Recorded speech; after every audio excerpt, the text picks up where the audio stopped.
Buenas tardes, bienvenidos, bienvenidas.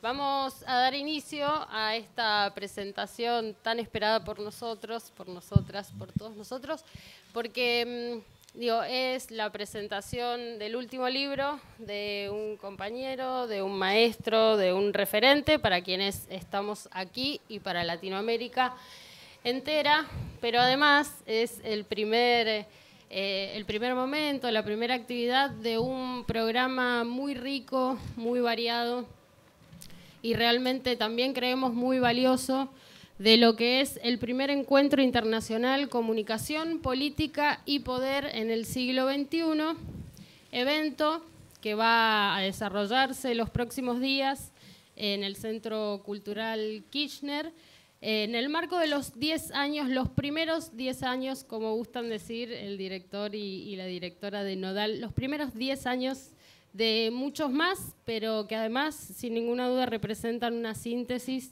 de un profundo trabajo de construcción de comunicación desde nosotros, desde el sur y para el mundo. Y bueno, en este marco, y con un poco de nervios, les voy a volver a dar la bienvenida a quienes estamos aquí presentes, pero antes de eso, al director de Nodal, Pedro Brigger, analista internacional, periodista que nos acompaña y que quiere dar unas palabras. Bienvenido, Pedro.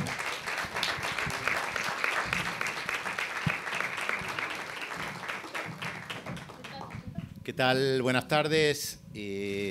Efectivamente, como se dijo, este es el puntapié inicial de un evento de 3 días que comienza hoy. Y comienza hoy porque, la verdad, sin Aram Aaronian, Nodal no existiría. Entonces, qué mejor que comenzar la celebración, el festejo por los primeros 10 años de Nodal con la presentación de un libro de Aram. Como bien digo, sin Aram, Nodal no existiría. Sin Aram no existiría el Centro Latinoamericano de Análisis Estratégico CLAE. Sin Aram no estaríamos acá. Así que simplemente la bienvenida. Gracias por acompañarnos y los dejo para seguir conversando sobre el libro de Aram.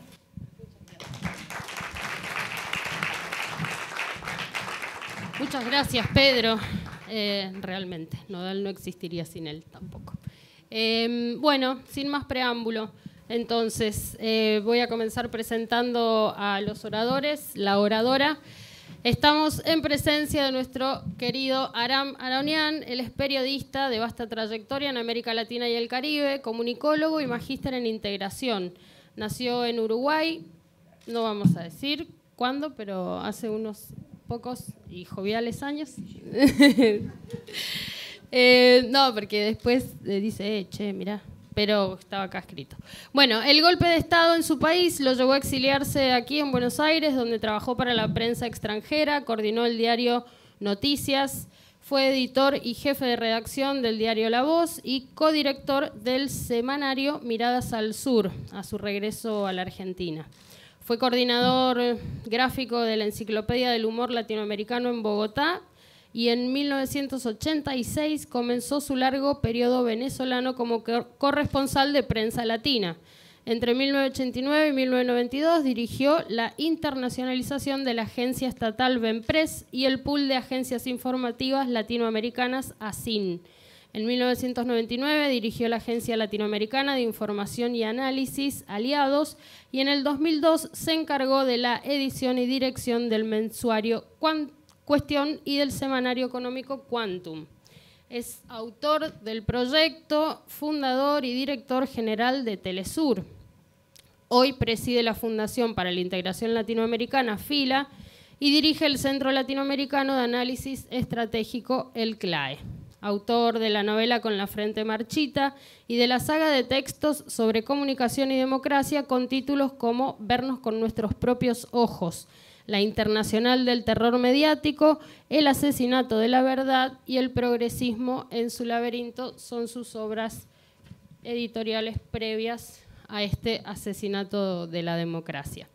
También nos acompaña para comentar esta obra Jorge Elbaum, sociólogo, periodista y doctor en Ciencias Económicas.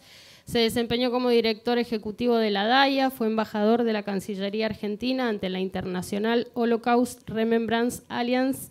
Hasta el 9 de diciembre del 2015 dirigió la Escuela de Defensa Nacional, EDENA, y coordinó a nivel nacional el programa educativo Progresar. En la actualidad es periodista en el portal El Cohete a la Luna, columnista en canal de noticias C5N y otros medios, y se desempeña como profesor de grado y posgrado en diferentes universidades, analista reconocido. Jorge es además, investigador en temáticas de ciencias sociales y poeta. Jimena Montoya. Jimena Montoya es licenciada en Comunicación Social y diplomada en Comunicación Pública. Ha trabajado en medios de Argentina y Venezuela y en diferentes instituciones públicas desempeñando tareas de planificación y gestión en comunicación. También en el desarrollo de proyectos en ámbitos de educación formal y no formal. Actualmente trabaja en el área académica de la Universidad de la Defensa Nacional y es miembro del equipo del Centro Latinoamericano de Análisis Estratégico. Bienvenidos a quienes están aquí en esta mesa. Ya vamos a arrancar. Voy a darle paso. Mi nombre es Solange Martínez, también soy integrante del CLAE. Y me toca moderar este momento, dar la palabra. Vamos a comenzar por Jimena, si están de acuerdo. Ella también, porque nosotras sí lo decidimos previamente. Jimena, adelante. Bueno, ¿se escucha? Sí.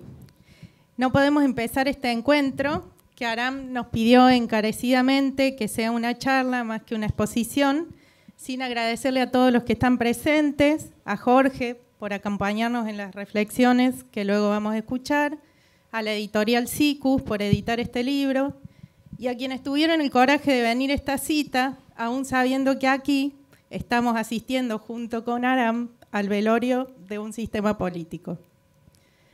Y aunque podríamos decir que se murió de viejo, porque es muy antiguo, el autor aquí presente insiste en decirnos que ha sido un asesinato.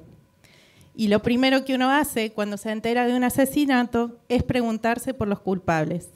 Y acá viene el debate al que estamos todos invitados. Aunque ya en el prefacio del libro encontramos una alerta de spoiler, no lo puedo decir en inglés, que apunta los dedos hacia las transnacionales de la digitalización y la vigilancia, que al parecer se han dedicado primero a asesinar la verdad para luego dedicarse a tiempo completo a asesinar la democracia, como nos dice Aram en su libro. Realmente queremos invitarles a leer el libro, que está dividido en 3 partes y que incluye una reunión de artículos propios y de invitados como Pedro Brigger, Javier Torcachier y Víctor Ego Ducrot.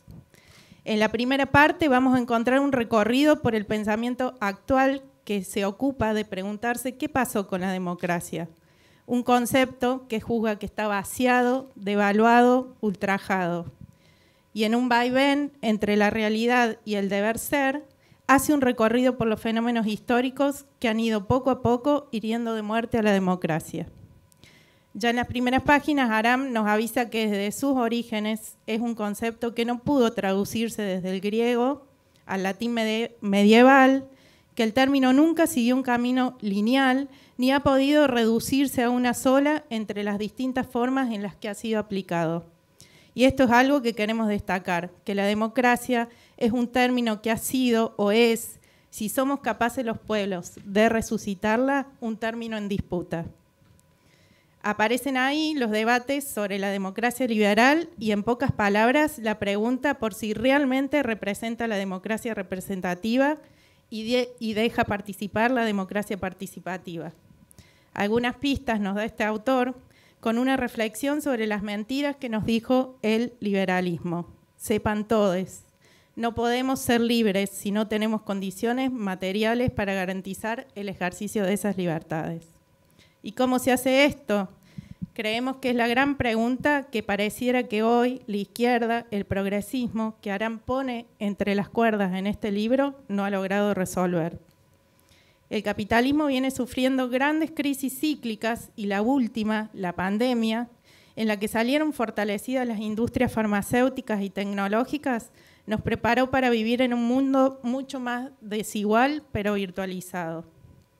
Un mundo en el que, como nos explicarán, aunque no lo percibimos, nos encontramos expuestos a una guerra permanente de cuarta, de quinta generación, en la que somos atacadas y atacados a nivel cognitivo y en múltiples dimensiones.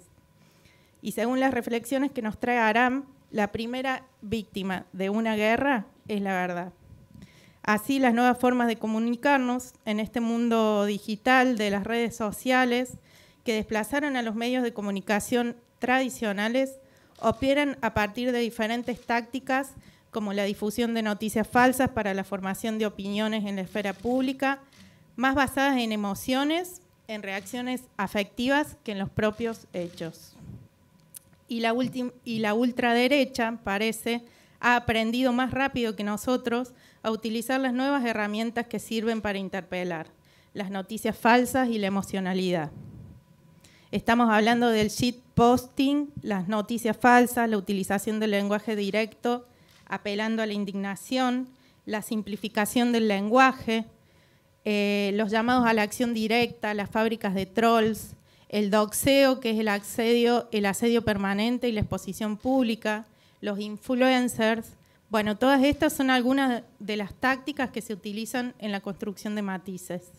Y la información se propaga de maneras tan veloces como los virus a partir de nuevas formas de comunicación que proponen las redes, en las que somos usuarios, interactuamos en comunidades, creamos y editamos. Dice el libro, la ultraderecha ha entendido que las fragilidades y vulnerabilidades pueden ser explotadas y que deconstruyendo la realidad compartida y sembrando confusión, se puede polarizar aún más la sociedad y sacar provecho en la imposición de imaginarios colectivos en el plano electoral. ¿Tenemos cómo dar batalla? Ya para ir cerrando, queremos traer algunas preguntas que nos fue dejando Aram para pensar un poco el debate. ¿Se puede volver al pre-algoritmo? ¿Se puede utilizar la tecnología en función del bien común? ¿Cómo abordar la tarea de repolitizar la democracia cuando la política parece dispuesta a suicidarse? También dejamos algunas invitaciones que nos deja Aram en este libro. 1, abandonar el pensamiento colonial. 2, empezar a mirarnos con nuestros propios ojos. 3, matar a los dinosaurios generadores de recetas para mundos que ya no existen. 4, dar protagonismo a los jóvenes. Y 5, dejar de pelear con arcos y flechas en un mundo que cambió para siempre.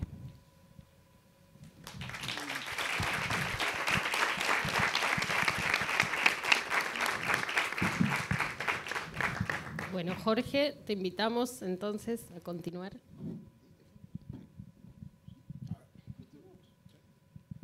Bueno, muy buenas tardes a todos los presentes, compañeros, compañeras. La verdad que me mató acá la compañera porque hizo una lectura exhaustiva y abordó algunos temas que pensaba abordar. Siempre es el problema de hablar segundo, pero quiero aprovechar la volada, en principio para reconocer efectivamente algo que decía Pedro, a quien saludo, admiro y quiero mucho, antes, ¿no? El laburo que conjuga militancia, activismo y reflexión intelectual de Aram durante unas cuantas décadas previas a que yo lo conozca y que lo conozca personalmente, me refiero, lo conocía de textos de hace unas 3 décadas atrás probablemente, o más quizá.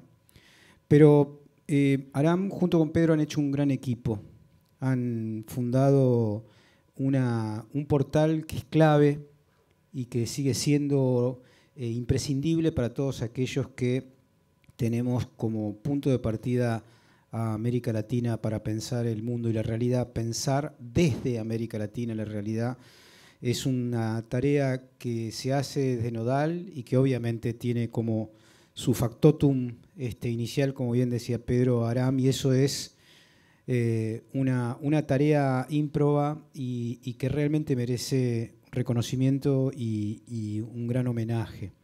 Pero hay otro elemento más que aprovecho la volada y que creo que es imprescindible también compartir o decirlo públicamente, y es esta ecuación bastante original y rara de un activista, militante e intelectual como Aram, que además es un gran tipo. No abunda eso, les puedo asegurar, en el mercado de los narcisismos y los egos que en realidad terminan tergiversando o incluso destruyendo todas las buenas palabras y los buenos criterios y las buenas intenciones. Y eso, para alguien que conoce a Aram, como muchos de los que están acá, es un capital doble frente a la producción. No es solamente algo ajeno a su activismo o a su práctica cotidiana, sino que está articulado. Y en ese sentido a mí me parece doblemente importante la presentación de este último de sus trabajos. He leído bastante de los anteriores, pero que hace esta convergencia entre una acción y una reflexión que van de la mano. Y estos pares, estas dicotomías, la verdad es que se han roto habitualmente. Un montón de compañeros que hablan, por ejemplo, de emancipación, ejercen prácticas patriarcales brutales. Un montón de compañeras y compañeros que tienen niveles de reflexión muy profundos, andan a los codazos por la vida, tratando de posicionarse en términos de superioridad e inferioridad frente a terceros. Y en ese sentido yo aprovecho esto para valorar fuertemente no solamente este libro, sino la trayectoria de Aram, que por supuesto lo merece. Dicho esto, que para mí es lo más importante de todo, lo que voy a decir a partir de acá son boludeces, digo lo siguiente respecto al libro. A mí el libro lo terminé de leer ayer y me hizo pensar efectivamente en un sujeto que mayoritariamente escribe el libro, aunque obviamente hay otros textos más en la segunda y la tercera parte, que se plantea con optimismo cómo enfrentarse a un enemigo en el marco de aquello que yo sigo denominando lucha de clases, ¿no? Y que tiene distintas formas a lo largo de la historia, por supuesto, y que desde el poder utiliza todas las herramientas o los dispositivos herramientales, bélicos, que puede para seguir manteniendo esos esquemas de dominación. Y hoy por hoy, por supuesto, desde hace aproximadamente 3 décadas, empieza a desarrollar un modelo de recomposición del sistema capitalista basado en lo que Carlos Marx en algún momento denominó las necesidades que tenía el propio sistema para revalorizarse y tratar de evitar la pérdida de la tasa de ganancia que supone un proceso normal de la innovación que en algún momento también reflejó Schumpeter. Y también supone pensar, me parece que es algo que está latente en el texto, la ruptura de los contratos, del contractualismo, en todas sus versiones. En la versión, si se quiere, de Rousseau, en algún momento, que implicaba pensar la realidad no como sociedad, sino como comunidad, ¿no? Tratar de encontrarse a las personas no en la abstracción, sino en la afectividad, eso que después algunos denominaron, si se quiere, romanticismo y como un enfrentamiento al iluminismo del cual provenía Rousseau. Una segunda ruptura del contractualismo que tiene que ver con Hobbes, ¿no? con esa tradición que necesita y revaloriza al Estado para enfrentarse al anarquismo de la lucha de todos contra todos, curiosamente. Un Leviatán que no es un monstruo maligno, sino un sujeto que de alguna manera permite garantizar un orden social ecuánime y liberar a la sociedad de un enfrentamiento fratricida. Bueno, hoy tenemos a un sujeto como Milley que reivindica una postura justamente anti-hobbesiana, ¿no? Siempre era la versión con la cual lamentablemente se lo describe a Hobbes, es el sujeto o el autor en el Leviatán que reivindica la lucha del hombre por el hombre, y justamente lo que él quiere es evitar eso. Lo que él quiere evitar es que el hombre sea el lobo del hombre, y esa frase es absolutamente de Hobbes. Y para eso se necesita un Estado. Un Estado que, por supuesto, tiene que tener el poder para evitar esa lucha fratricida. Y cuando el Estado, a partir sobre todo del siglo XX, puede constituirse en una herramienta distinta para la cual fue formada, que es para la dominación, y puede de alguna manera constituirse en el centro de procesos revolucionarios como en la Revolución Francesa, en la Comuna de París, en la Revolución Rusa y en las revoluciones contemporáneas, entonces se vuelve a cuestionar fuertemente ese Estado desde una lógica del anarcocapitalismo en la actualidad, ¿no es cierto? Pero hay otro que es el menos citado y a mí el que más hoy por hoy me importa y que está presente en el libro, y que es la ruptura con el contractualismo liberal. Es decir, Locke, fundador, si se quiere, originario de la tradición liberal, el enemigo de Hobbes es la anarquía. El enemigo de Rousseau es la sociedad individualista, desafectivizada. El enemigo de Locke es el monopolio. En aquel momento el monopolio era el Estado, el único monopolio, en el marco de una lógica absolutista. Pero Locke y luego Adam Smith, por supuesto, tenían como enemigo común a todo aquello que domina y que impide que las personas y las sociedades puedan desarrollarse con cierta libertad de derechos. Bueno, ¿qué hace la teoría neoclásica, el neoliberalismo, etcétera? Sepultar al liberalismo y reivindicar los monopolios.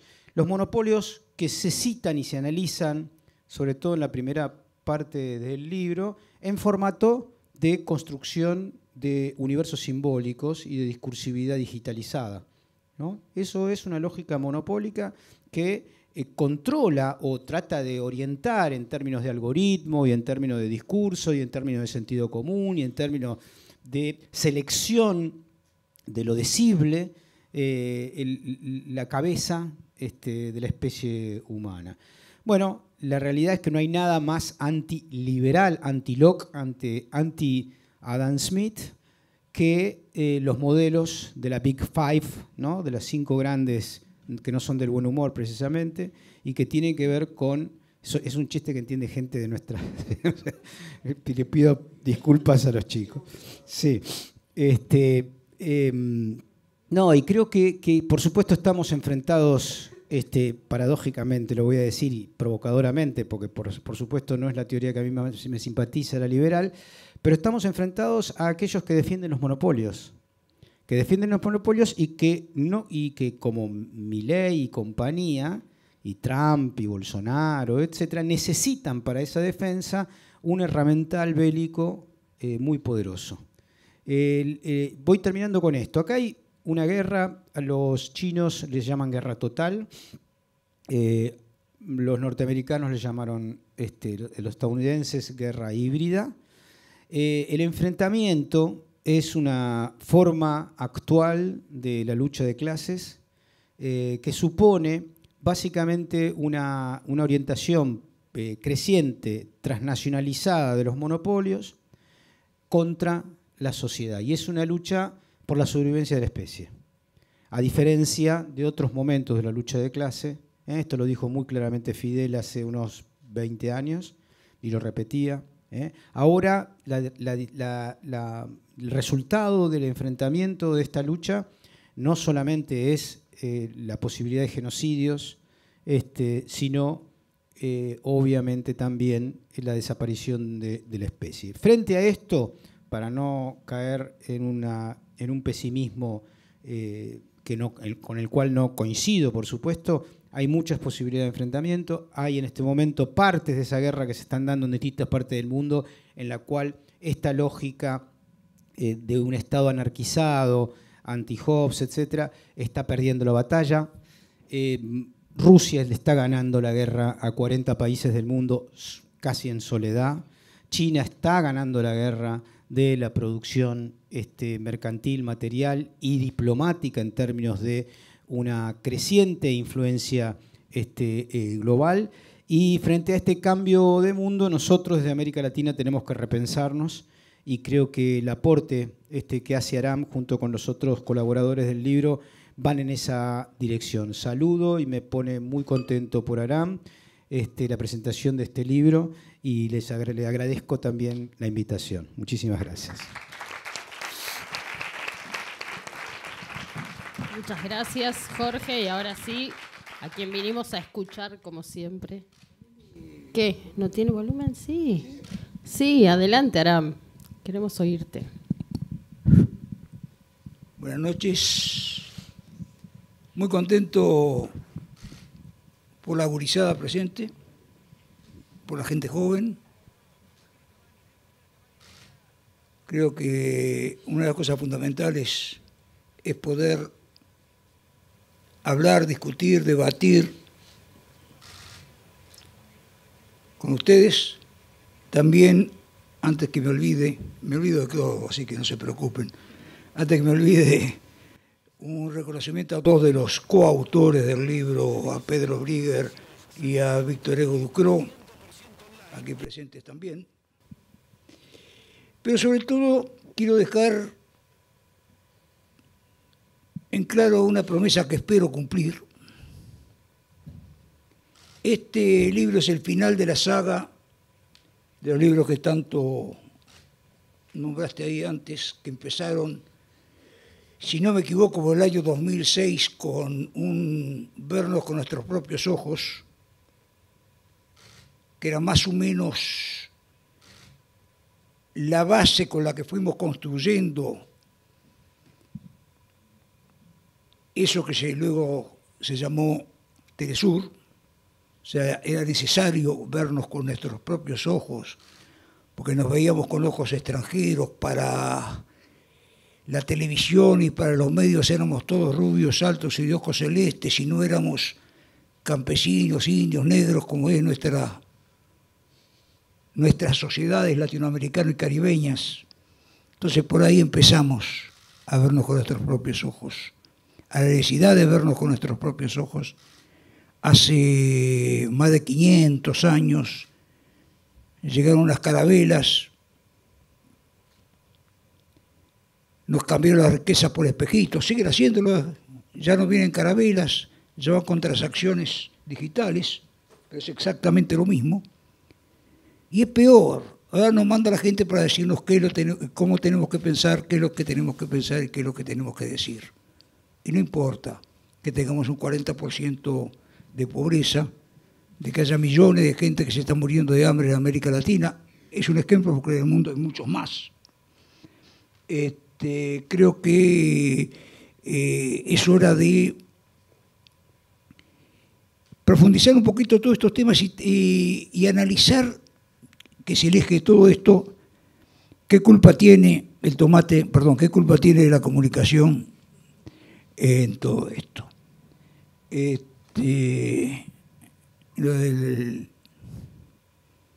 Por eso decía que acá termina la saga, acá termina, y esta es una promesa, los libros de Aram. Va a seguir escribiendo, obviamente, hasta que se acuerde. Pero acá terminan los libros, así que no va a haber más presentación de libros, Flor. ¿Escuchaste, Sol? Bueno. Menos mal que nos invitaste, ¿eh? Sí. Una de las bases de este libro es que sirva para entender que el mundo cambia, que el mundo cambió mucho y cambió mucho en los últimos años. Y cuando hablo de los últimos años, podemos hablar de 20, 30 años para acá. El mundo no es el mismo, aunque nuestros textos académicos sigan creyendo que es el mismo. Entonces lo principal es entender que el mundo cambia y sigue cambiando, y ha cambiado a pasos agigantados en lo que va a 23 años y pico de este siglo XXI. Hoy hablamos de metaverso, hablamos de un nuevo capitalismo de plataforma y de vigilancia, hablamos de que la inteligencia artificial puede escribir textos mejores que los míos,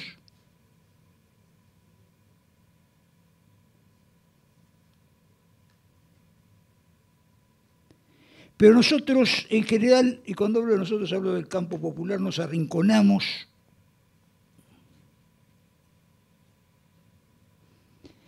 para pelear en campos de batalla que están perimidos, que ya pasaron, con armas que están perimidas, que ya pasaron, y que es una forma también de dejarnos fuera de la pelea, obligarnos o enseñarnos a usar armas que no nos sirven en estas peleas del siglo que estamos 21.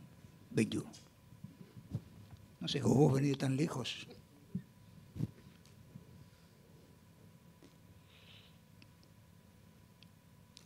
Digo en una parte del libro que nosotros cargamos un teléfono personal, inteligente, el que creemos que nos pertenece.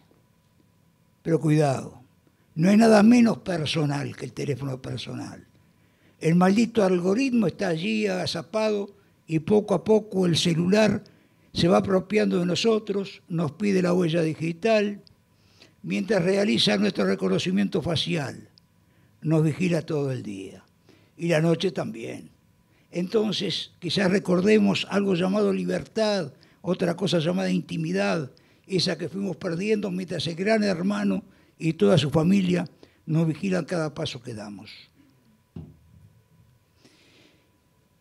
La causa de este libro es anticiparles, decirles, por si no se habían enterado, de que la verdad fue asesinada y que no fue el mayordomo esta vez.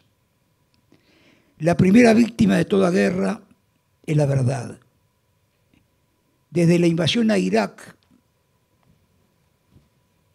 viene siendo bombardeada cada día, todos los días, por los batallones mediáticos y cada vez nos enteramos de lo que sucede por lo que ellos quieren que nos enteremos. Primero asesinaron la verdad. Y cuando la verdad ya había sido asesinada, hoy quiere hacer lo mismo con la democracia. Hoy se quiere confundir democracia con el ejercicio, con la calistenia de ir a votar cada 4 o 5 años. Aquello que aprendimos alguna vez en la escuela, que la democracia era el gobierno de todos y para todos, se queda reducido a la posibilidad o al derecho de ir a votar cada 4 o 5 años por candidatos que no los eligió nadie.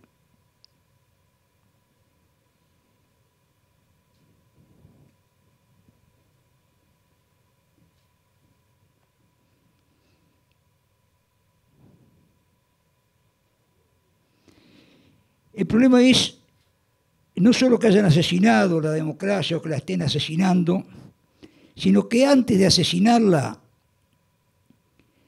la vaciaron de todo contenido.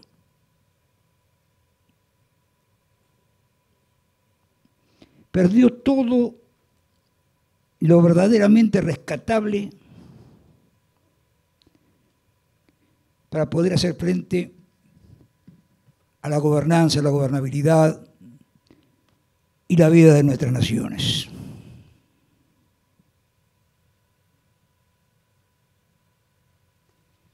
No hay ningún término que haya sido tan mancillado en el espacio público, tan ultrajado como el nombre de la democracia.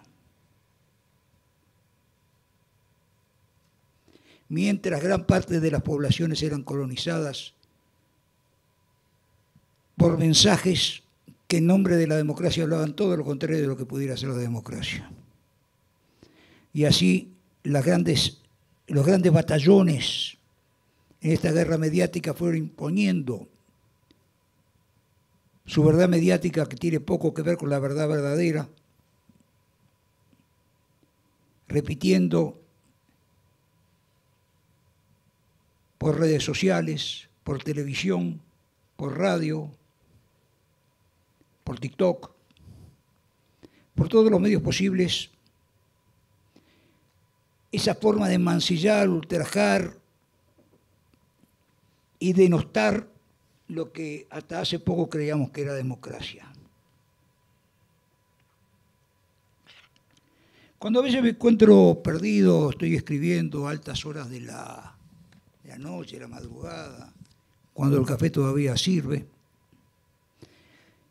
voy a buscar algún párrafo ahí perdido de un amigo que también se fue, de Eduardo Galeano. Decía Eduardo Galeano que la democracia es un lujo del norte. Al sur se le permite el espectáculo, que eso no se le niega a nadie. Y a nadie molesta mucho, al fin y al cabo, que la política sea democrática siempre y cuando la economía no lo sea. Cuando cae el telón, una vez depositados los votos en las urnas, la realidad impone la ley del más fuerte, que es la ley del dinero. Y recuerdo también una frase, si no me equivoco, en diciembre de 1983, el día que asumió Raúl Alfonsín, en un discurso para recordar, después de tantos años de dictadura y de genocidio, dijo: con la democracia no solo se vota, sino que también se come, se educa y se cura. No sé, la altísima desocupación, el 40% de pobreza, la educación y la salud pública en crisis, no son imperfecciones o falta de maduración del ideal democrático. Se trata de una democracia burguesa donde hay intereses de clase que están en pugna, pero donde casi siempre perdemos los de abajo. Siempre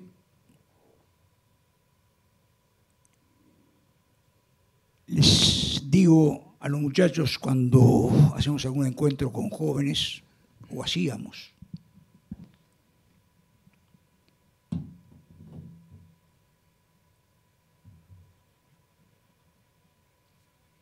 que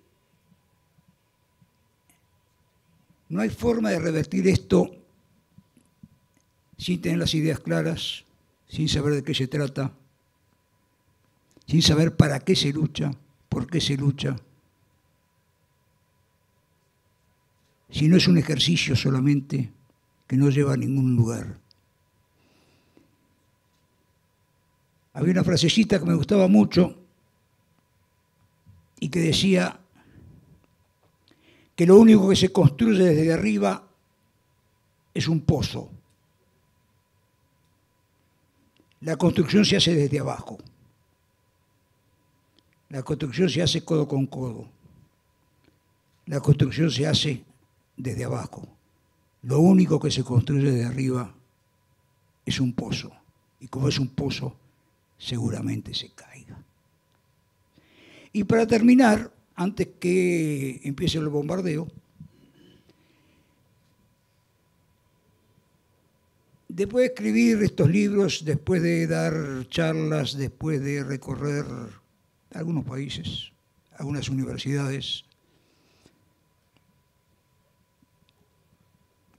siempre recuerdo un cuento de Augusto Monterroso, un escritor guatemalteco, que escribió el cuento más breve del mundo, 7 palabras. Dice: y cuando despertó, el dinosaurio todavía estaba ahí. Señores, el dinosaurio todavía está ahí. Así que saquemos nuestras espadas, aprendamos cómo usarlas y empecemos a matar dinosaurios. Gracias.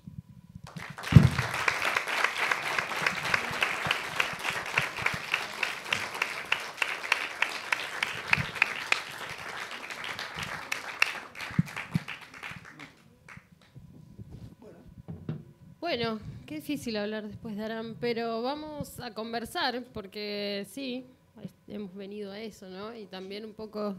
¿Qué? No, porque hemos venido a eso, hemos venido a conversar, hemos venido no solo a escucharte y a Jorge y a Jimena, sino que, como les decíamos al principio, obviamente nuestra intención es aprovechar estos momentos en donde nos podemos encontrar, y bueno, cara a cara, y entonces intercambiar ideas, ¿no? Es la producción de poder popular. Se dan nuestros intercambios, se dan en nuestros momentos de reflexión conjunta también, además de la lucha de calle y etcétera, en los que no voy a empezar a explayarme ahora, porque nuestra intención es escucharlos a ustedes.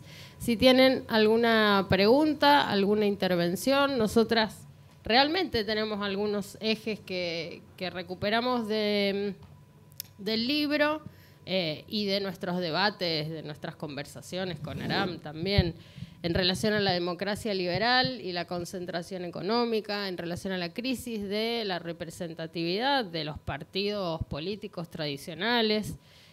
También pensamos cuando leíamos el libro sobre, bueno, estas nuevas derechas y las mismas ideas de siempre, pero con renovados mecanismos de construcción de sentido, que Aram aborda tan claramente en el libro. También pensamos en el control monopólico de los medios tradicionales de comunicación y los oligopolios tecnológicos, y cómo, se ha vuelto evidente la concentración exacerbada y morbosa de la propiedad de estos medios tecnológicos que nos median, valga la redundancia, en nuestras relaciones sociales en este tiempo. Recuperamos la idea del rol de las izquierdas y la falta de estrategias que plantea Aram para la lucha hoy, o al menos el desfasaje de las herramientas con las que luchamos. Y nos preguntamos, y en esto sí, ya paso a darles la palabra, nos preguntamos fundamentalmente sobre el cómo nos rearmamos, el campo del pueblo, la fuerza social nacional y popular en cada uno de nuestros países y con nuestras particularidades en Latinoamérica, pero cómo nos rearmamos, cómo retomamos la iniciativa de lucha, cómo construimos nuestra agenda propia, con producción de ideas propias y con un programa estratégico fundamentalmente que construya poder popular, que abone a la lucha histórica de los pueblos que venimos luchando y del que sin ninguna duda Aram es parte y un elemento central. Así que un poco con esos disparadores, pero sin querer cerrar nada, muy por el contrario, si alguien quisiera tomar la palabra, les escuchamos.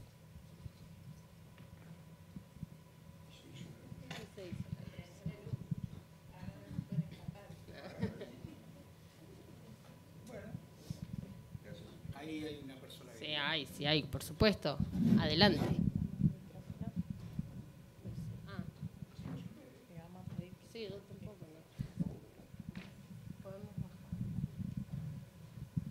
Buenas tardes, yo soy un atrevido, ante todo. No soy ningún intelectual, he sido toda mi vida un comerciante, le estoy dando mi currículum vitae previamente. He sido un comerciante y un melonero, así que no esperen grandes ideas. Pero yo pienso, ¿no? Que acá hay dos batallas que estamos librando. Una que es la batalla económica y la otra cultural, ¿no? Y que no la tomamos debidamente en cuenta, esa batalla cultural con la que nos están colonizando realmente. Esa es la primera y gran derrota que estamos sufriendo, ¿no? Nos están colonizando con esta cultura neoliberal, individualista, competitiva, destructiva, y con el nuevo Dios que crearon, que Nietzsche ya nos había avisado que Dios había muerto, porque ellos habían creado su Dios, que es el Dios dinero, ¿no? Con el cual nos proveen la felicidad. Con esta cultura nos han atravesado a todos. Y en el campo nacional y popular, que creemos que estamos luchando desde un humanismo, pero resulta que nos trasluce ese individualismo y esa necesidad económica se presenta a cada paso y se manifiesta a cada paso, ¿no? Con las manos sucias. Por eso yo creo que en esta doble batalla, una es esta doble batalla y otra es la idea que se expresó recién acá, esta idea de lucha de clase. Ya la lucha de clase quedó un poco desfasada, porque la lucha de clase realmente era en el momento de la existencia de esa aristocracia de los de arriba y de los de abajo. En la democracia ya la lucha de clase queda en cierta forma perimida, es una lucha contra el dinero realmente, es una lucha con la forma de creer que es el dinero, porque el dinero no es otra cosa que la representación del trabajo realizado, y le damos un valor que realmente no tiene y una identidad que no tiene. En esta lucha es el camino de la transformación que tenemos que entrar, pienso. Pero bueno, y hasta acá me paro porque ya me estoy enredando. Pero muchas gracias. Sí, usted tiene grandes ideas como trabajador que es. No hace falta ser intelectuales, más vale. Una cosa con respecto al concepto hoy que tiene mala prensa de lucha de clases, ¿no? La realidad es que la lucha de clases no es una lucha solamente, no fue en la historia solamente una lucha entre los trabajadores y la burguesía. Antes de eso también había lucha de clases, y no solamente en Occidente, como se referenció, también había lucha de clases en el modelo indio, hindú, etc. Es decir, la lucha de clases es la expresión o la forma que asume la desigualdad social en términos de resistencias en momentos determinados de la historia. En la época, obviamente, del esclavismo, no existía una forma dinero de la misma que existe, obviamente, a partir del capitalismo, y sin embargo había lucha de clases. Es decir, la lucha de clases es un concepto, por supuesto, sensibilizador en relación a una tensión que existe entre acumulación de poder y poca democratización del mismo. Simplemente es eso. Habrá y hay lucha de clases en la medida de que no haya una distribución de básicamente las riquezas que no son solo materiales, sino por supuesto también simbólicas. Entonces, eso tiene distintas formas de presentarse. En la actualidad, como bien dice el libro y yo comparto, ese enfrentamiento se da fundamentalmente a través de las mediaciones y de las virtualizaciones que supone las redes sociales, etcétera, etcétera, donde hay un actor que tiene un gran capital que lo maneja. ¿Y cómo lo maneja? Simplemente tendencializando las voces, reduciendo algunas, ampliando otras. El dueño de Twitter, hoy X, es uno de los tipos más ricos del mundo y ¿qué hace? Alaba públicamente el discurso de Milei y por supuesto que eso que dice públicamente es lo que le encomienda a los matemáticos que arman los algoritmos para multiplicar la voz de los anarcocapitalistas y reducir la voz de los sectores de izquierda, progresista, nacional y popular, o como quieran decir, que en realidad pujan por una democratización de los bienes y los símbolos. Entonces digo, no hay que creer, es una opinión, por supuesto, es discutible, no hay que creer no hay que tirar por la borda determinados conceptos que, por supuesto, deben ser actualizados en términos de las formas que asume el enfrentamiento en cada momento de la historia. Pero la realidad es que la lucha de clases no perimió.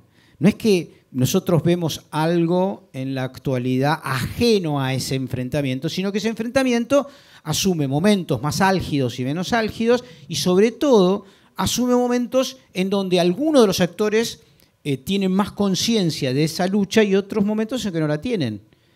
Hay momentos en que determinados actores, sobre todo subalternos, son poco conscientes de ser sometidos y tienen poca capacidad para rearmarse, rearticularse enfrentando a los poderes de turno. En ese sentido, el concepto de lucha de clases creo que tiene una absoluta actualidad.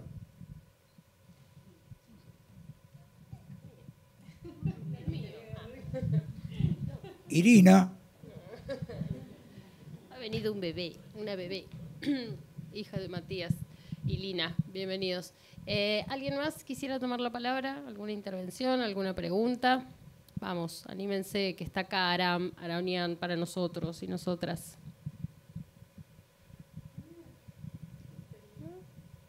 ¿Qué miedo? Porque, sí.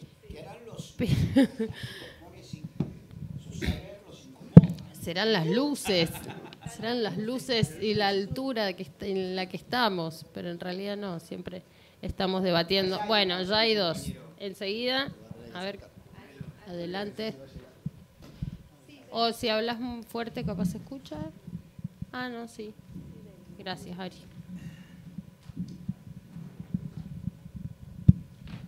Bueno, buenas noches. Vengo de Uruguay, del país de Araunian. Yo tenía una pregunta más concreta, pero ya para meter la cuchara en esto de la lucha de clases. A mí me tocó estudiar y vivir en un país socialista, socialismo real, fines de los 80, mediados de los 80. Y el primer día que llegué, un profesor que era un coronel del ejército dijo que la lucha de clases, que en el socialismo no había explotación. Y al otro día vino un profesor que era de política económica que escribió en el pizarrón: en el socialismo existe la explotación. En el socialismo concreto es en el que estábamos, en Bulgaria. Y justo eran los años en que se empezaban a discutir algunas cosas que se habían dejado de discutir por muchos años y era parte del problema, ¿no? Y recordando un poco eso, la única vez que no hubo lucha de clases es cuando las clases no existían todavía. Y optimistamente, no habrá lucha de clases el día que dejen de existir las clases sociales, se podría decir. Todo el resto del periodo lo que hay es un cambio permanente, que a veces las izquierdas no son capaces de entender el cambio, como decía Aram, la importancia del cambio, pero a su vez entender la coyuntura del cambio, es decir, el cambio permanente que obliga a repensar constantemente, sin caer en ese relativismo loco de estar cambiando a su vez para adaptarse a las modas. Eso por un lado, pero la pregunta concreta mía, que era lo que me interesa, es ¿qué se puede hacer en términos de las izquierdas en tanto entes partidarios o sectoriales a nivel de algunos países de nuestro continente, y a su vez qué hacer en términos estatales o de gobiernos en la medida en que se conquistan esas parcelas de poder para trabajar sobre los aspectos de la comunicación política en función de una difusión distinta en esa resistencia a los grandes discursos, a las fake news o a lo que sea desde el poder que intenta, digamos, consolidar esta recomposición y reconfiguración capitalista. Entonces, ¿qué hacer tanto en términos partidarios y amplio, en el sentido amplio de los sectores, y a su vez qué pasa cuando se toman o se conquistan los gobiernos? Hemos tenido experiencias en el Cono Sur en las últimas 2 décadas, complejas, complicadas, y a su vez con alternancias que son bastante, que obligan, digamos, y multiplican los desafíos. La pregunta era un poco en esos 2 sentidos. Bueno, hay una tercera parte del libro, que es una recopilación de investigaciones realizadas por el Observatorio en Comunicación y Democracia, junto con Alvarito Berzi Rangel. Justamente se llama ¿Hay izquierda? Hay izquierda. Entonces justamente creo que primero tenemos que saber de qué izquierda estamos hablando, qué es la izquierda hoy en nuestros países, qué significa la izquierda, qué ha significado y qué significa hoy la izquierda. Yo creo que nos queremos parecer tanto a los otros que hemos dejado de ser nosotros mismos. Creo que hemos perdido los valores principales y o aquellos que han llegado a tener el gobierno, no quise decir el poder, sino el gobierno, por lo menos en varios de nuestros países, en nombre del progresismo, que se supone que es una forma de izquierda, han hecho tan mal en general las transformaciones para las cuales estaban llamados, que dieron lugar a una reacción totalmente adversa a todo lo que podía ser popular y nacional, en forma de golpes de Estado o en forma de elecciones democráticas, usen las comillas donde ustedes quieran. Creo que la pregunta tuya lleva a una necesidad de replantear qué es la izquierda, cuál es el norte de la izquierda.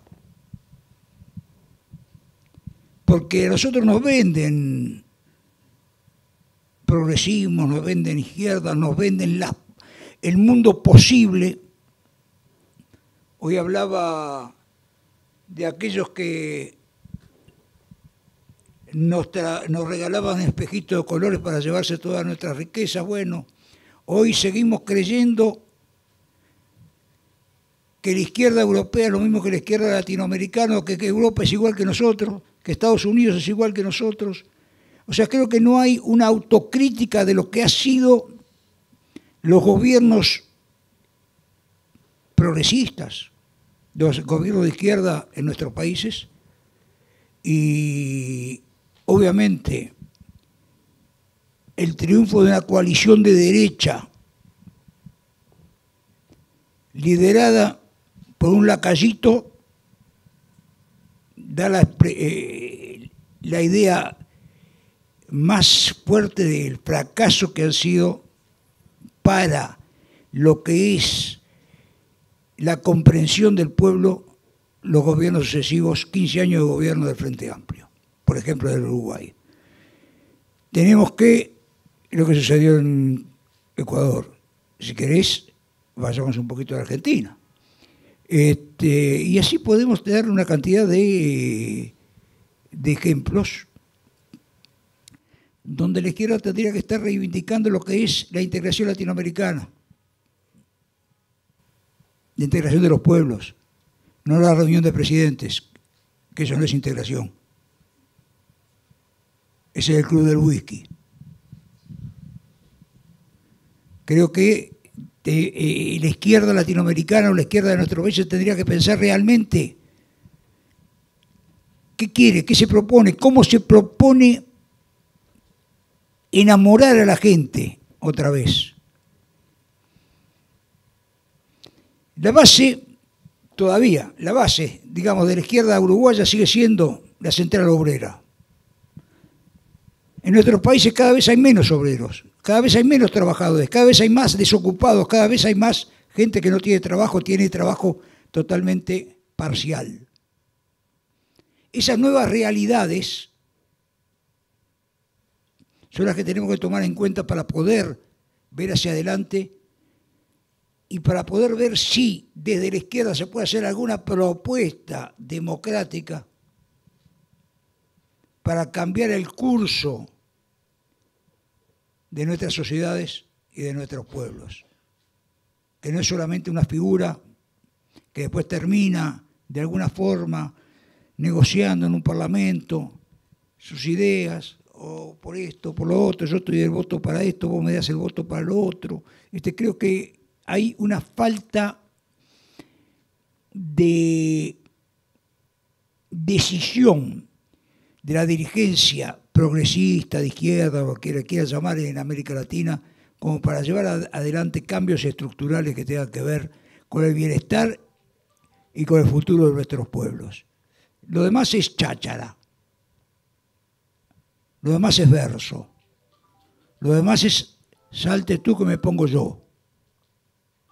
Creo que hemos perdido muchos pensadores, hemos perdido muchos críticos, hemos perdido la habilidad de tener críticos sobre lo que está pasando. Hay que subirse a la ola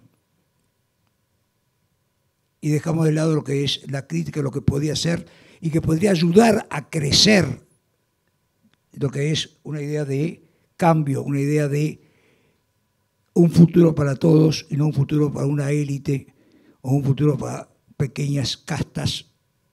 No estoy hablando de las castas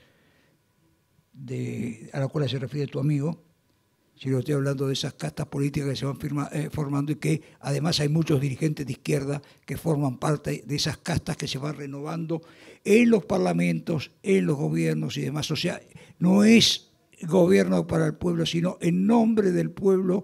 Yo soy la izquierda, yo soy el que sé lo que es el cambio, pero no lo hago.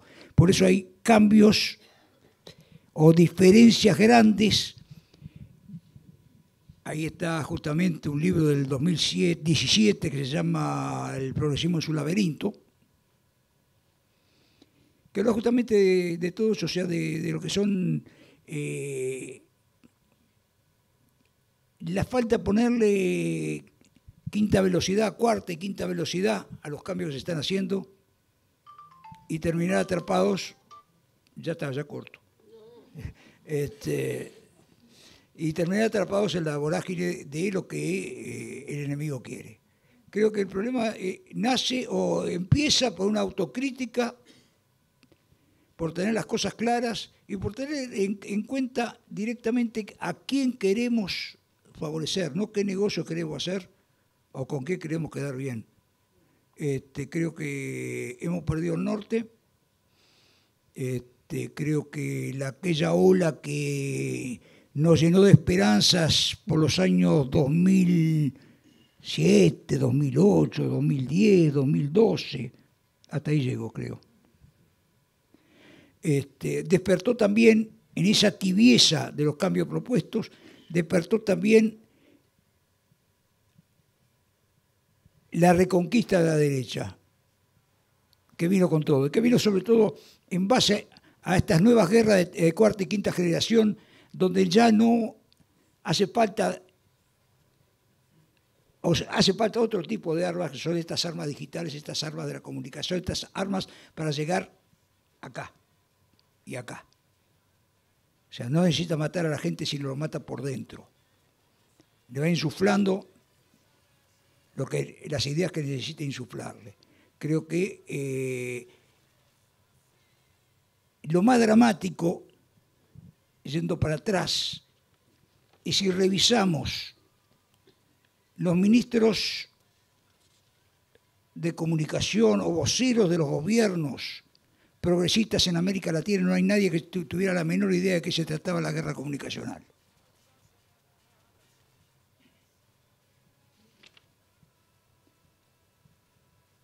Creo que hay que tomarse muy en serio el tema de lo que es la comunicación, de lo que es el manejo de la comunicación, de lo que es la manipulación de la comunicación, porque eso hace al futuro de todos también. Y hace unos años salíamos por la calle con un cartelón que decía Clarín miente. Hoy, ¿a quién le importa si Clarín miente? No hace tanto, ¿eh? En esa misma época, en la calle se peleaba por la ley del servicio los servicios de comunicación audiovisual, que si lo miramos hoy,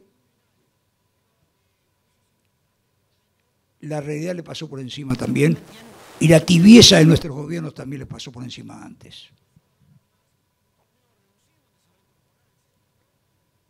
Acá hay varios, Mariana, Víctor, que estuvieron en toda esa campaña dando vueltas por todo el país, hablando de qué era y cómo era, para qué servía la comunicación. Creo que más allá de los discursos hay que sentarse a pensar, hay que sentarse a hacer autocríticas. Lo dice un viejo, que ya está de vuelta, pero creo que yo soy de izquierda no significa nada en este momento en ningún lado. Antes El otro día estaba mirando unas notas viejas y apareció un señor con una campera negra que se llamaba Saúl Ubaldini. Había una cosa que existía que se llamaba CGT y que tenía mucha fuerza. El mundo cambia muy rápido, demasiado rápido. Y ustedes, que son los jóvenes, se tienen que ir amoldando esos cambios, ir acompañando esos cambios, ir pensando hacia los cambios que vienen para poder estar a tono con lo que viene. Y muchas veces quizás aquellos que todavía vayan a la universidad tengan que quemar los libros que les dan porque no sirven para nada. Entonces creo que es hora de repensar muchas cosas y se hubo una necesidad del año 1918, fue la reforma universitaria. Sería hora de hacer la segunda, tercera, cuarta, quinta reforma universitaria también, sobre todo para poner al día lo que son los textos que se utilizan en nuestras universidades para formar a los nuevos profesionales. Con esta última provocación, que sigan saliendo. La última de los próximos 3 minutos, porque sabemos que va a continuar, o sea, es un hábito de vida, bienvenido sea. Hay algo que también dice Aram, mientras le damos el micrófono a Francisco, que es una realidad, es una afirmación más que una provocación, pero es clara.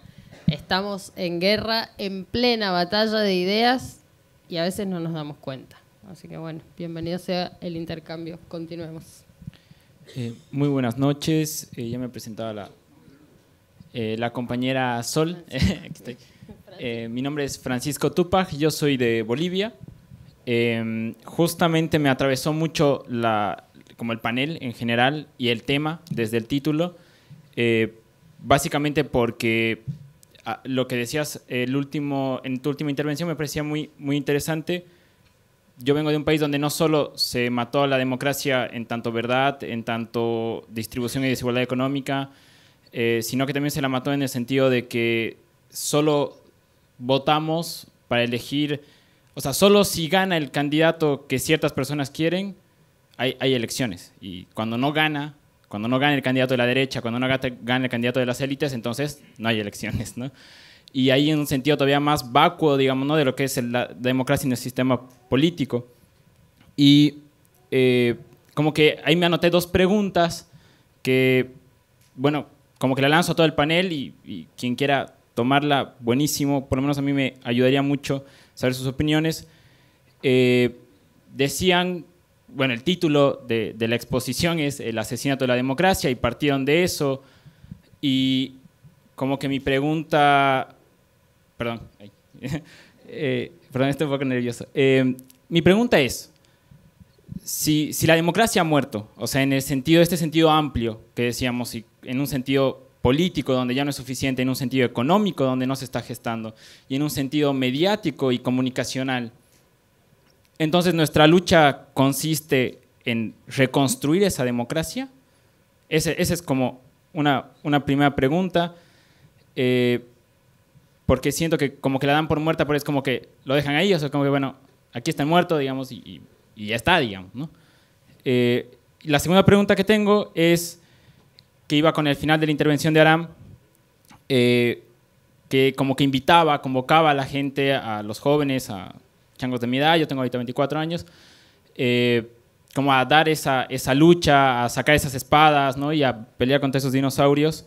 Y la pregunta va más o menos así, si ha llegado ese momento de luchar, ¿qué recomendaciones pueden transmitirnos, darnos desde la trayectoria de lucha que han tenido ustedes a personas básicamente de mi edad o como yo, que nos va a tocar, digamos, como asumir esa primera línea de fuego, digamos, en esa calle, en esas redes sociales, en ese ámbito comunicacional, en ese ámbito político? ¿Qué recomendaciones nos dan desde su experiencia? Porque a ratos es como que sí hay un llamado a la gente a salir a la calle, pero no hay un tema de, bueno, así se sale, ¿no? Entonces la gente, como de mi edad, terminamos saliendo desorganizados, teniendo que ampararnos en mitos, en cosas que leímos en algún libro, pero creo yo que el compartir quizás la experiencia más viva, más de lo que ustedes han caminado, también podría ayudarnos un montón y ya nosotros nos encargamos de difundir eso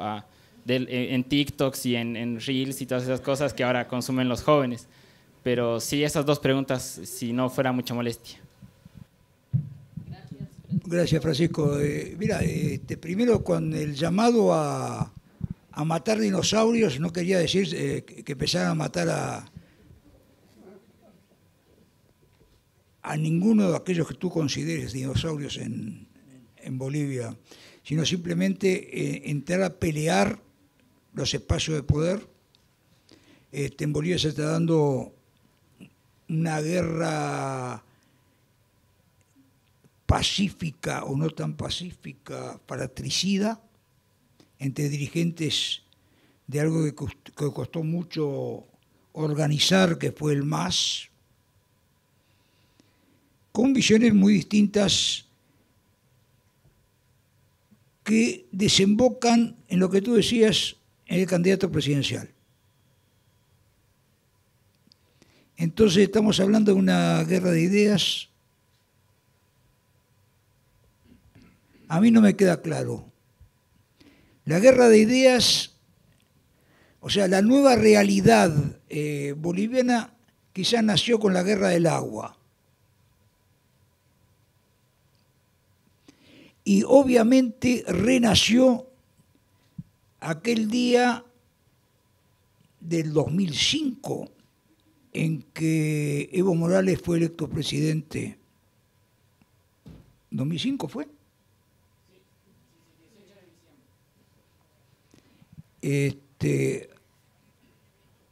Un país donde las mayorías indígenas no tenían derecho ni siquiera a aparecer y después reivindicadas por ese pueblo justamente, con la figura de Evo Morales en ese momento.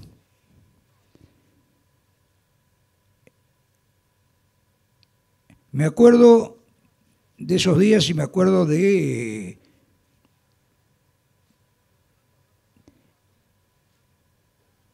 cambio de actitud de una cantidad de pueblos que se sintieron por primera vez reivindicados. No sé si por primera vez, pero por lo menos por primera vez en los últimos años reivindicados. Creo que la lucha de dirigentes no es la lucha de los pueblos. Creo que en estos momentos es imprescindible que haya gente que recobre la cordura, que se vaya del eje de que fulanito o sultanito es el candidato presidencial del MAS, porque a lo único que lleva eso a que gane la derecha. Creo que la juventud es la que tiene que salir a la calle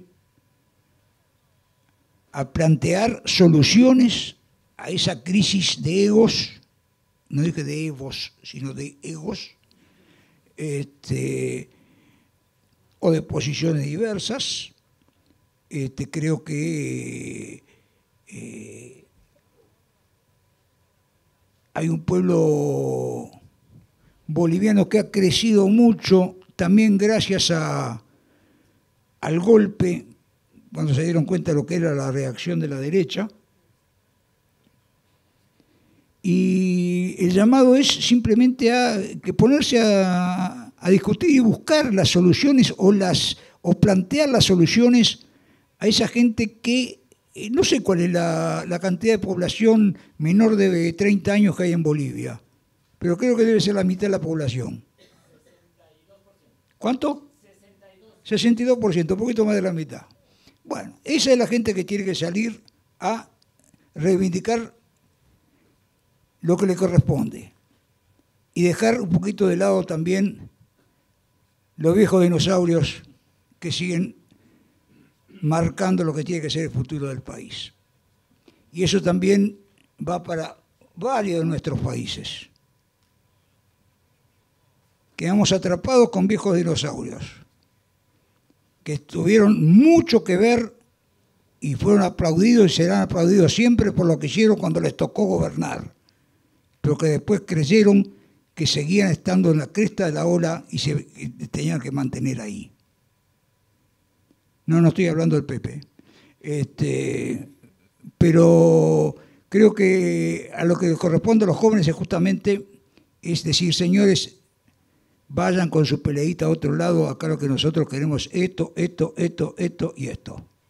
Y retomemos para qué hicimos toda la lucha desde el 2000, no sé en qué año fue, no recuerdo, la guerra del agua en Cochabamba, 2002, 2004, por ahí, bueno, desde esa época en adelante, por lo menos, para no ir a Oruro y demás, ¿no? Pero igual hay buenos textos como para basarse en lo que es la base del pensamiento boliviano, de San Ginés, hay muy buenos pensadores bolivianos como para ir analizando, discutiendo, quizás fuera de época, ¿no? Pero en ese momento el estaño era lo que mandaba, hoy es el litio, pero siempre estamos en el extractivismo, con el extractivismo en el medio. Pero creo que la única solución que tiene Bolivia es la juventud. No solo Bolivia. Los viejos estamos para respaldarlos a ustedes y no para usarlos de carne de cañón. ¿Satisfecho o no? No, quiero agregar una cosa respecto a la primera parte de la pregunta que hacías. Hay una tendencia a creer que la democracia es un sistema único.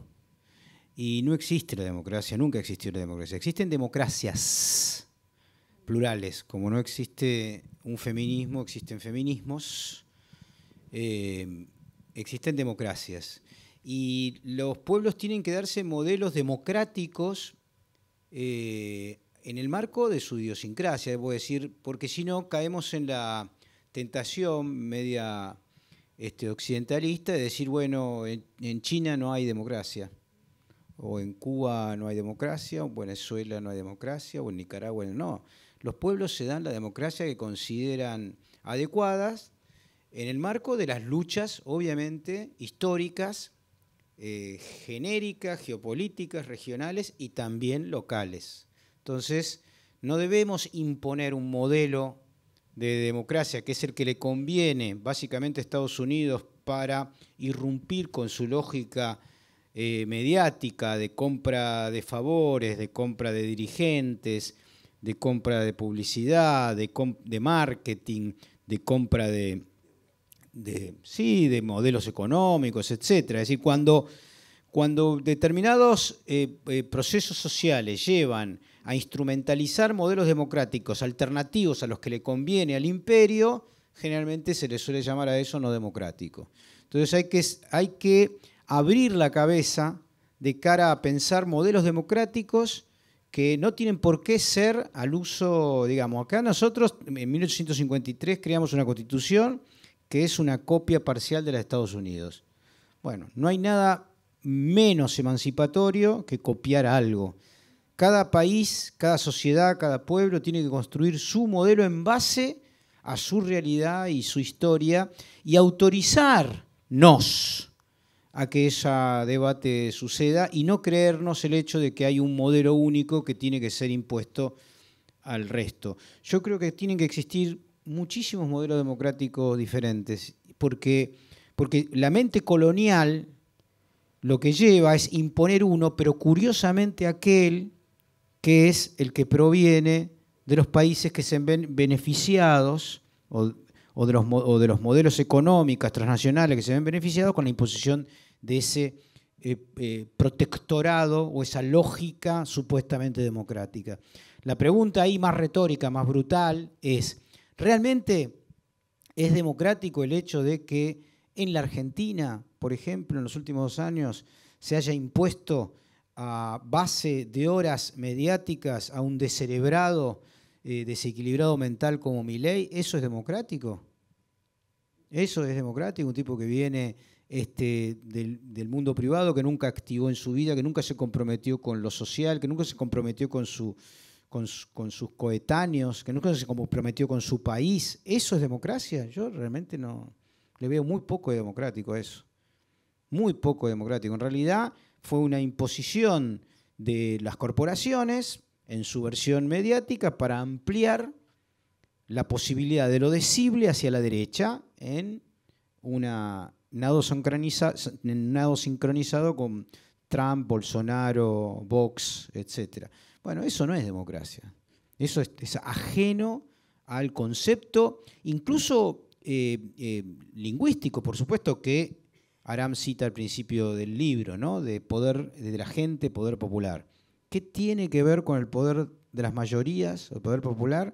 Que un sistema autorice a una negacionista a ser candidata a vicepresidenta. Nada, cero.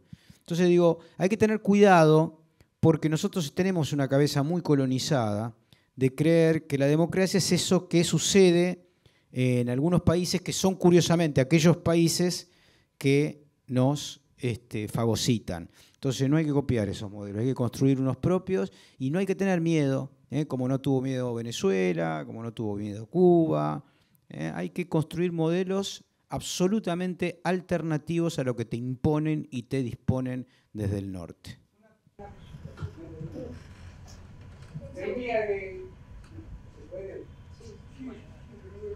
La idea de Milei que se está exponiendo, ¿no? Es el representante del pensamiento darwiniano enfrentado al humanismo. Esa es en definitiva la gran pelea que estamos librando, ¿no? El pensamiento darwiniano de la supervivencia del más fuerte, ¿no? Que es el que representa Milei, ¿no? Enfrentada al humanismo que pretendemos nosotros tener como sistema de vida. Esos dos grandes formas, miradas de construcción social es la que se están enfrentando y la pelea que se está dividiendo. Bueno, yo simplemente no entraríamos en un debate muy largo. Pero lo primero que quiero decir es que Darwin no tiene nada que ver con la lucha del más apto. No, déjeme terminar. No, eso es Spencer, el darwinismo social, que es una derivación, una malversación del pensamiento de Darwin, primero. Segundo, el humanismo ha sido la cuna de la destrucción planteada y por el colonialismo de Occidente. El humanismo es la gran mentira, como plantea claramente Foucault, que en realidad nos hace creer que los humanos son los del norte y todos los indios, los negros, los laburantes, etcétera, son subhumanos. La pelea, para mí, discrepo con usted, para mí la pelea es entre el capital hoy y el trabajo. Esa es la gran pelea. Después, en todo caso, puede tener otros nombres. Bueno, yo realmente quiero rescatar esa idea tan profunda de democracia que tienen los europeos, que hasta reyes tienen. Nosotros todavía no nos hemos dado ese lujo, pero en cualquier momento. Esperemos que pronto. Bueno, y entonces seguimos con la palabra para alguien más. A mí, a medida que ustedes respondían, también recordaba preguntas que plantea Aram en el libro, como bueno, entonces en esta democracia por la que tanto se han legalizado movimientos injerencistas, imperialistas, asesinatos y demás, en nombre de esta democracia liberal, también digo las preguntas válidas hoy de ¿es necesario tolerar la intolerancia? ¿No? Digo, todas estas cuestiones que son debates tan actuales. Mira, es necesario tolerar la intolerancia. Bueno, ¿qué hacemos si no? ¿Qué hacemos? Sí, ¿qué hacemos? Tenemos varias cosas para hacer. Bueno, me parece muy bien, planteé las soluciones, no las preguntas. Las preguntas son demasiado. Creación heroica de los pueblos. Yo simplemente quiero, si no se enojan, terminarla acá con algo que creo que es muy grave, que tiene que ver con la comunicación, que tiene que ver con la democracia. Y simplemente recordar una pistola en la cara de Cristina Fernández de Kirchner. ¿A dónde hemos llegado? La gente dice que, bueno, pero el tiro no salió. Yo creo que comunicacionalmente el mensaje es mucho más fuerte. El mensaje es directo. Señores, estamos en condiciones de matarla cuando queramos, a ella, a quien sea, a sus hijos, a sus nietos. Ya no es solamente un problema comunicacional, es un problema de mafia. Creo que el mensaje, que no lo hemos leído tan bien, no es como lo quiere leer Patricia Bullrich, que ahora la única campaña que tiene es hablar del kirchnerismo. Sino que el tema es que lograron meter el terror, es el terror mediático, meter el terror entre una forma y por otra forma sacar de toda posibilidad de comparecencia dentro de una campaña electoral a la que fue 2 veces presidenta de los argentinos. Y no es una defensa de Cristina Fernández, sino simplemente una corroboración de un hecho comunicacional que deja un mensaje mafioso que me hace acordar mucho aquellas películas del Padrino 1, 2, 3 y demás. Creo que hay que tener en cuenta de que esas cosas también están dentro del menú diario de esta guerra comunicacional que no solamente llega a la psiquis, a los sentimientos o al conocimiento nuestro, sino que también puede tener connotaciones un poquito más graves de dejarnos sin posibilidades de participar en próximos debates. Bueno, ¿queda alguna otra pregunta? Sí. Sí, pero... Ya lo dejé a todo, ya lo dejé, ya está. Un gran aplauso para Aram Aronian.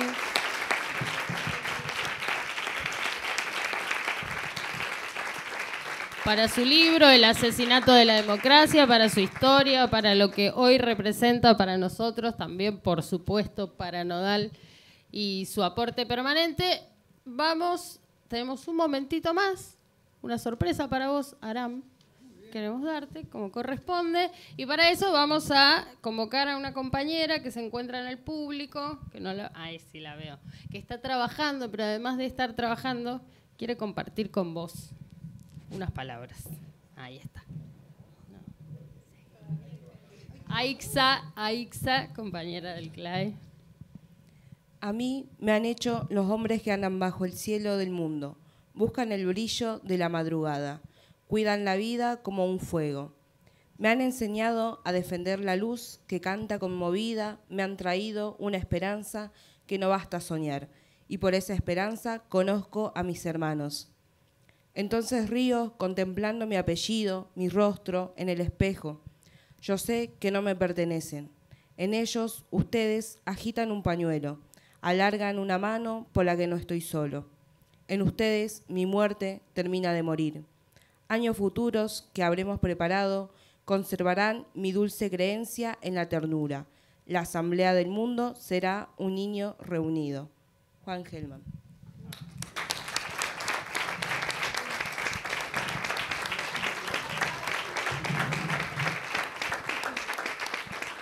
Bueno, Aram, no encontramos, es difícil encontrar maneras de homenajearte a vos, así que, y porque queremos homenajearte, queremos agradecerte, porque te queremos, Aram, así de simple.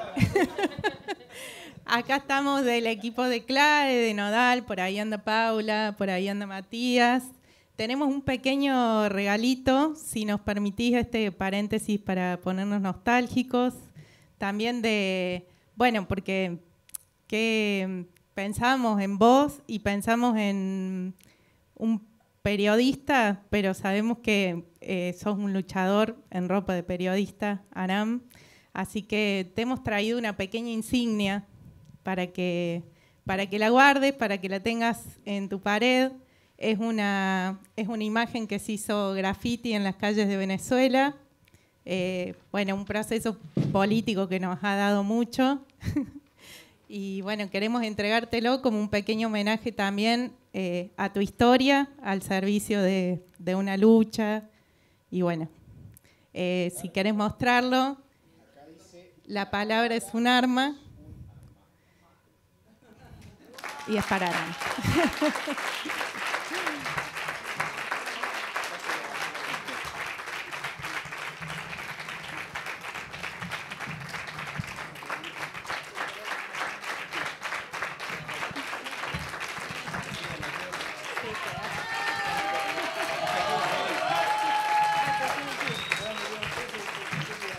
Bueno,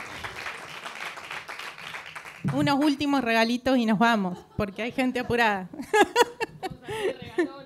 Tenemos en el marco de este evento que estamos inaugurando con esta presentación del libro, Aram, y que va a continuar el lunes y el martes en el Centro Cultural Kirchner. Queremos agradecerles a los dos por estar acá. Así que desde la organización de este evento, desde Nodal, y para celebrar los 10 años, a ver si les pedimos que compartan. Así que muchas gracias por estar acá y gracias a todos por venir.